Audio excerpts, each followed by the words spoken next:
You know, like I said, a lot of the stuff, you know, between putting, up shots, and driving are pretty similar, just on a different scale. Obviously, you know, I'm not going to do a full run up when I'm putting from 20 feet, but it's, you know, the mechanics, the body mechanics are a lot similar.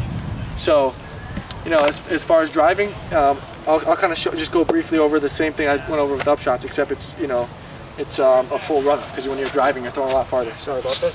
This out of the way. As far as driving, I'm going to pretend like I'm throwing a hyzer around this basket. You know, I'm going to go left corner of the tee pad to the right corner of the tee pad, and that way my shoulders are always lined up whichever way I'm going. And same thing goes for straight shots. You know, you don't want to. I see this is the thing I see most with a lot of amateur players is they'll want to throw an anhyzer or something. They'll run up this way and then they're all cockeyed and they'll try to throw across their body. And that's the worst thing to do. You know, it's bad for your back, bad for everything. The shot's not going to work out probably like you want. So, you know, like you said, you want to run up whichever way you're throwing. If I'm running up straight, that means I'm going to throw straight. If I run up anhyzer, right to left side of the tee pad, that means I'm automatically throwing an anhyzer. There's no other way around it. So, you know, as far as angles, that's pretty sums it up pretty well for driving. As far as distance, which is a lot of people have questions about. I'm sure some of you guys do. You know, that has to do, you know, with a lot of the mechanics. You know, I try not to go into it too much with the putting and up shots, but with driving, it's, you know, a lot to do with the mechanics. And as far as backhand drives, I'll go into backhand a little bit briefly into backhand and sidearms, but backhands, I'm just going to stand here so I can show you guys what I'm talking about with the mechanics. You know, getting power is a lot about timing as well, just like I talked about with putting. You know, it's a lot about weight shift, you know, arm placement, where your arm and your body is placed in order to maximize your potential. You're not just using your arm, you're not just using your upper body, you're using your lower body. So, you know, a lot of people, I like to just, you know, show the basics. Is you really just, a lot of people's problem is they're curling or they're curling their wrist. You know, you really just want, what you want to do, essentially, obviously, with, you know, you're including a run up when you're driving, but you want to just basically go straight back, straight forward. And if you do that, you can throw all different types of shots. You can throw a hyzer, backhand, anhyzer, straight shot, and hyzer. Because as soon as you go straight back and straight forward, that's going to be straight. But if I tweak I'm not even tweaking my form, I'm just tweaking my stance. That's all I'm doing. If I go this way and this way, it's a hyzer. You know, so you don't have to tweak you don't have to curl do all this weird stuff with your body. It's basic. You just literally stand there and control your body as opposed to manipulating it with your arm or something. And it eliminates the variables. So I'm throwing the same shot essentially for a hyzer, straight shot, and an anhyzer. I'm just placing my body in a different spot, or running up in a different spot, or something like that. And to add to that, you know, you really just want to, if you want to maximize your distance, it's all about, you know, the form and, you know, getting a full reach back. A lot of people will reach halfway back, and, you know, you guys can answer your question by yourself once I show you. But you tell me where you get more power from. You get more power from reaching right here, or you get reaching all the way back here. And obviously you're going to pick the second one, because, you know, you're fully extended this way, fully extended that way. So you're just able to get that much more power when you're reaching that far back. So a lot of people reach halfway back and they're wondering why they're not getting power. And it feels weird once you get that full reach back when you're in your full swing, because the timing's off. You know, but that, you know, you'll fix the timing issue with just practicing in a field or something like that. So, you know, that just comes with time. But that's the general mechanics with the backhand is a full reach back. As far as sidearm, it's the same thing. It's just reversed. You know, instead of being on my right side of the body, it's on my left side of the body. And all that's same. You know, all the fully reach back to forward. That's all, you know, the same. Obviously, there's some different. You know, there's some different things that apply to sidearm, but not backhand. As far as, like, I like to, you know, show people, I don't like to break my elbow outside of my body too much. I like to kind of keep it in here. But, you know, obviously when you reach all the way back, you got to take your elbow a little bit away from your body. But I'm not talking like crazy to the point where it's, you know, uncontrollable. I want it, you know, out here. But then when it's coming in, you're into right before you throw, it's tucked right back in here. So I'm not like out here and then, you know, out here like that.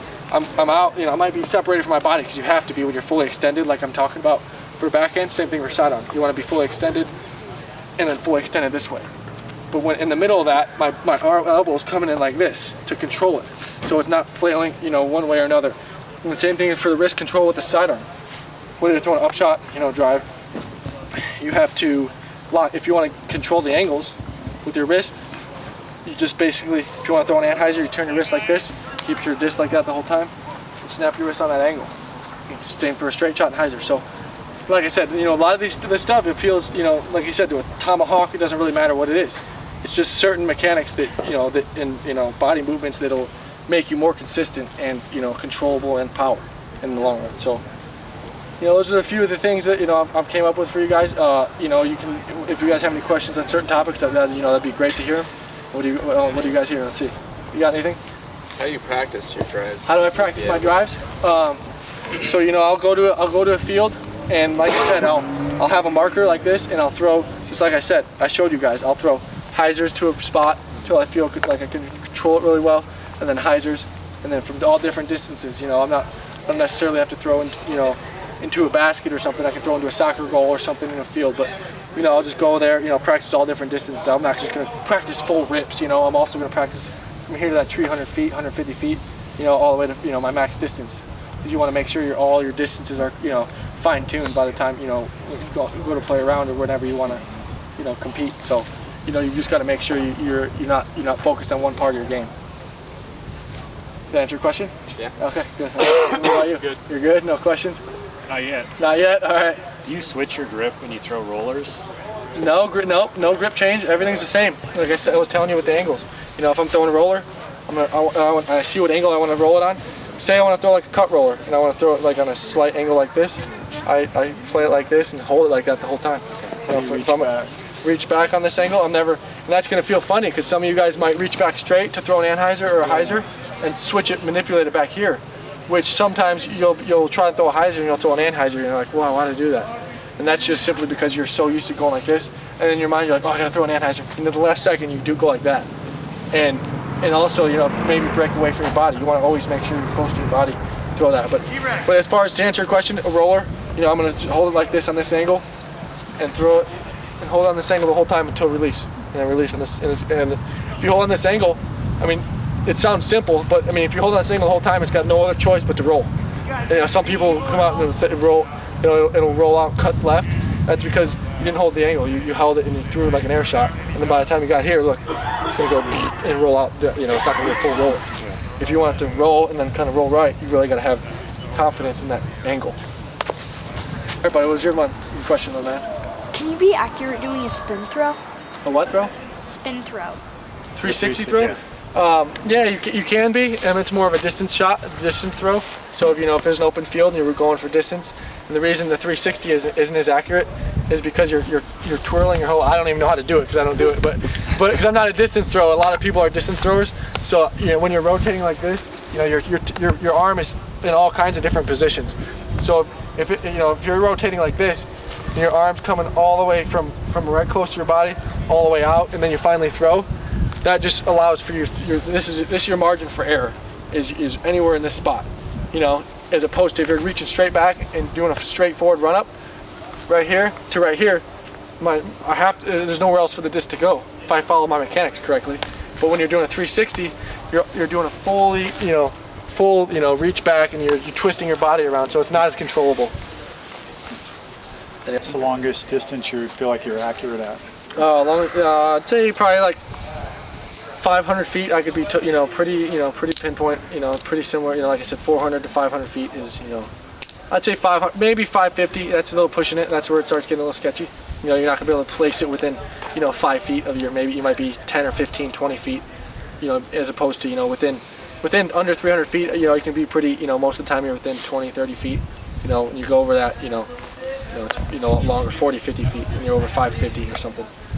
You can do it, but once like I said, it's 1 out of 3 might land in the circle or something. So it's just because like I said, you're incorporating so much more. The disc can do so much more things when you're throwing at that high speed.